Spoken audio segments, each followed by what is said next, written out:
सभी के लिए इस प्रकार के जन नेता को खोना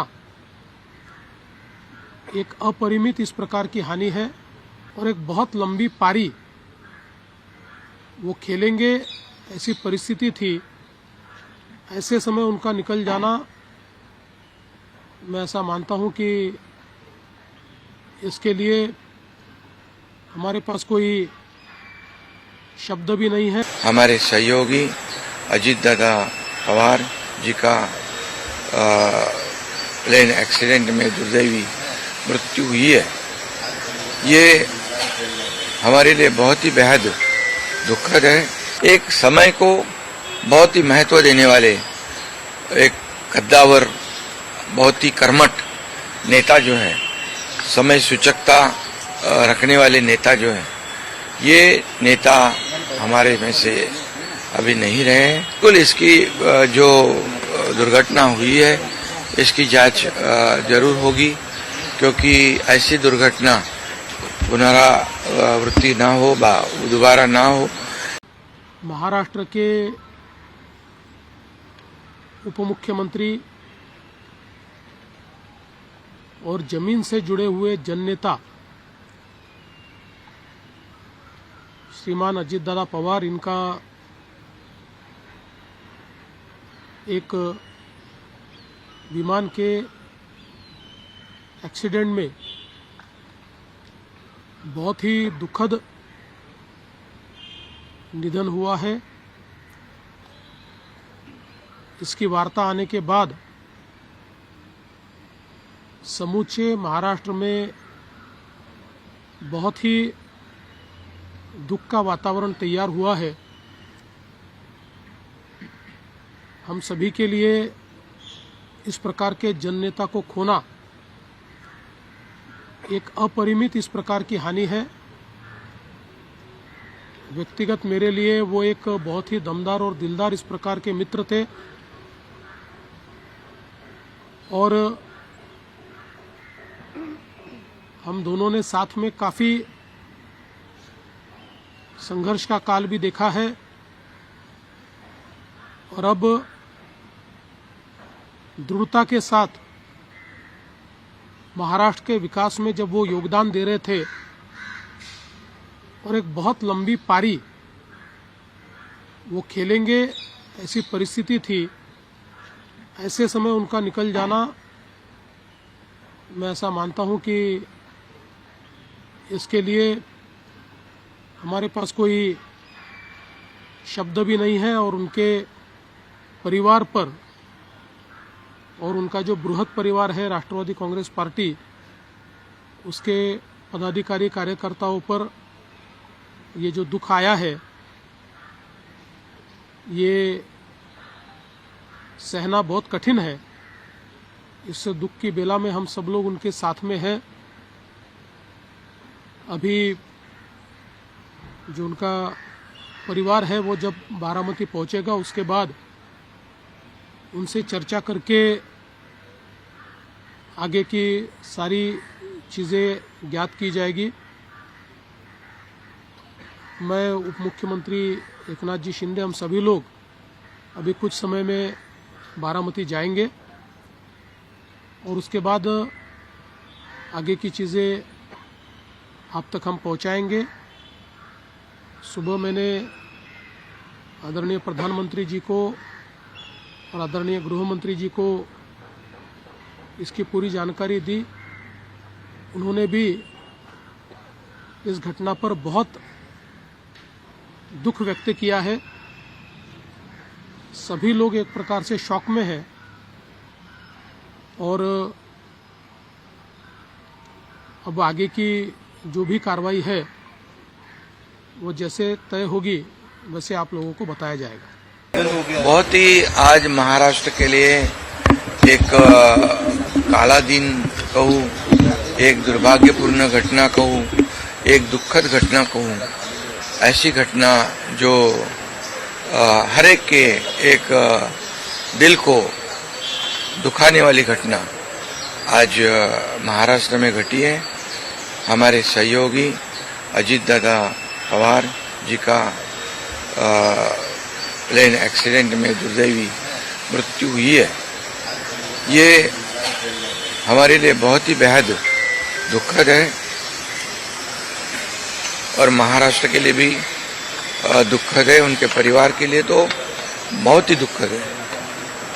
और अजीत दादा एक स्पष्ट वक्ता के रूप में जाने जाते थे, एक रोक टोक बोलने वाले, देखता हूं करता हूं ऐसे शब्द उनके डिक्शनरी में नहीं थे।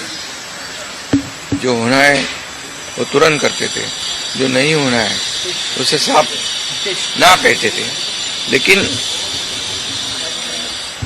वो कड़े शब्दों में कहते भी, लेकिन मन के बहुत अच्छे थे और इसका अनुभव मैंने लिया है। उनके उप मुख्यमंत्री कार्यकाल में मैंने मंत्री के रूप में काम किया, मैं मुख्यमंत्री था तभी उन्होंने उप मुख्यमंत्री के रूप में काम किया। आज देवेंद्र जी मुख्यमंत्री है,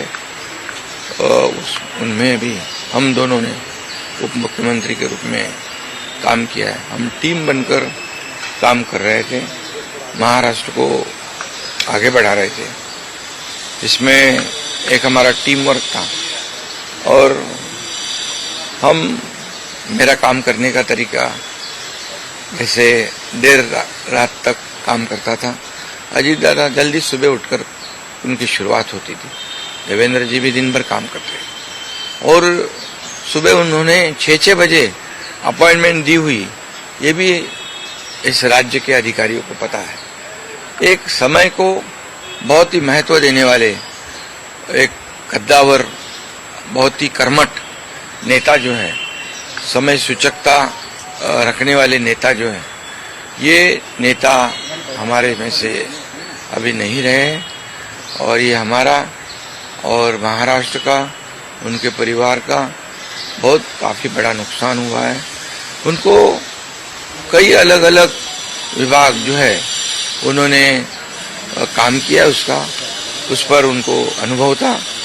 हर एक विभाग की जानकारी लेके वो अपना स्टेटमेंट करते थे, अपना निर्णय लेते थे।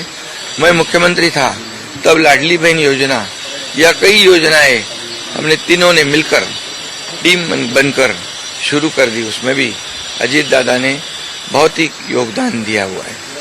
और जैसे अर्थव्यवस्था जो है हमारी महाराष्ट्र की, वो उसके बारे में भी कभी कभी बहुत ही रोक टोक मंत्रिमंडल में उन्होंने बताया भी कि हमारी परिस्थिति ऐसी है, हमें कुछ यहाँ इसमें जोड़ तोड़ करनी पड़ेगी। लेकिन जब जो चीज करनी ही है, जो समाज के लिए आवश्यक है, उसमें कभी भी उन्होंने हाथ पीछे नहीं खींचा। अर्थमंत्री होने के नाते उन्होंने काफी योगदान दिया है। मेरे से वो राजनीति में भी अनुभवी थे और उम्र से भी मेरे बड़े थे। एक टीम हमारी थी, एक टीम का एक हिस्सा अभी नहीं रहा है और एक बड़ा भाई हमारे में से गया है, ऐसी भी हमारी भावना है। इसलिए मैं उनको बहुत दुख भरी श्रद्धांजलि अर्पित करता हूँ। उनके परिवार को इस दुख से बाहर आने की शक्ति ईश्वर प्रदान करे, ऐसे ईश्वर से प्रार्थना करता हूँ। सर, 8 बार उप मुख्यमंत्री रह चुके हैं, आपके कुछ दिन पहले उनके साथ महाराष्ट्र के साथ आपके भाव हो चुके, आपके आंखों में भी नम जैसे आंसू नहीं, कैसे वो उनका स्वभाव ऐसे था। वैसे बाहर से सबको लगता था बहुत ही कड़क है और रुष्ट है, लेकिन दिल से बहुत काफी वो नम्र थे और निर्बल थे। ये मैंने कई बार देखा है, अनुभव भी किया है। इसलिए ये एक महाराष्ट्र का एक बहुत बड़ा नुकसान उनके जाने से जो भर नहीं आ पाएगा, ये वो 8 बार मुख्यमंत्री पूरे इस तरह के हादसे। हाँ, बिल्कुल। इसकी जो दुर्घटना हुई है, इसकी जांच जरूर होगी, क्योंकि ऐसी दुर्घटना पुनरावृत्ति ना हो, दोबारा ना हो, इसलिए जरूर इसकी जांच होनी चाहिए और होगी।